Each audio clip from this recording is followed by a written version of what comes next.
So meron tayo ditong Nissan Patrol na Y62. So ang concern dito is ayaw ma-engine remote start. Hindi gumagana itong kanyang engine remote start dito sa dalawang susi. So i-check natin.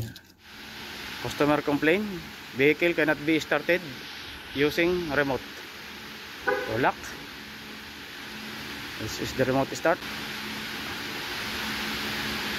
No, cannot be started. Another key.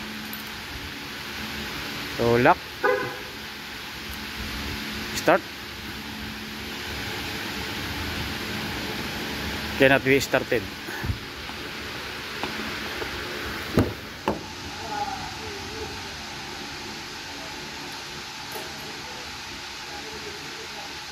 No DTC related to engine starting using remote. BCM no. BCM no.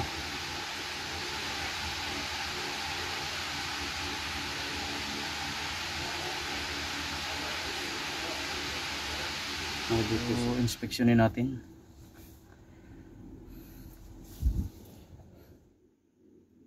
Diagnosis for remote engine starter.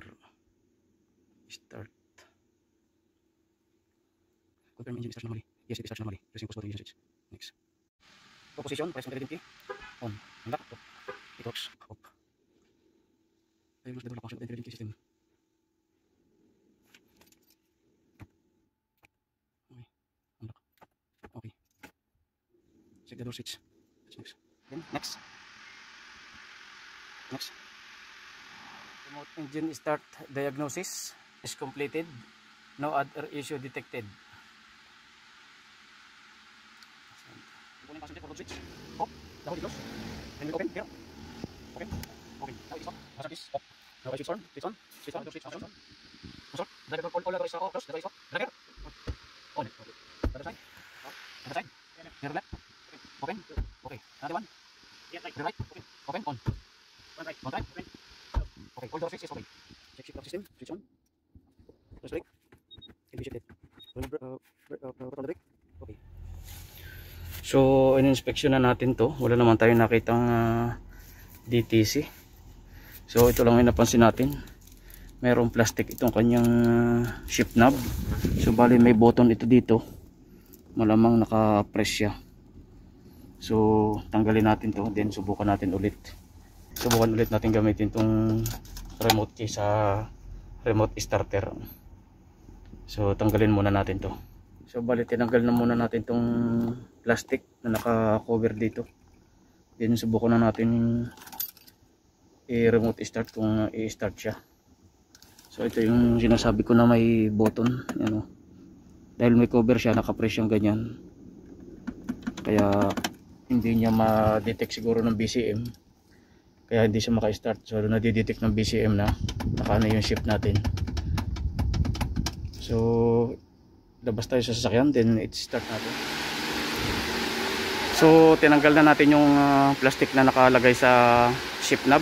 So try natin na gamitin tong intelligent key sa remote starter.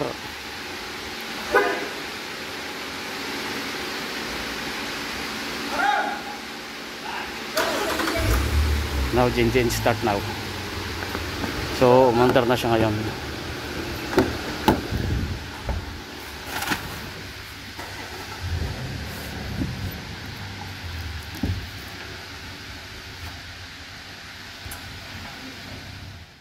So bali ito lang yung naging problema.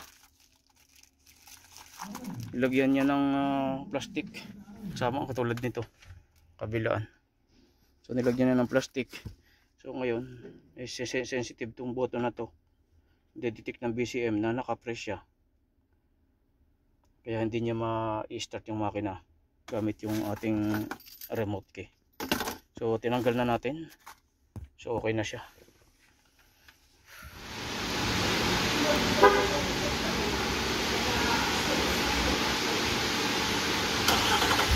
Okay, now it start.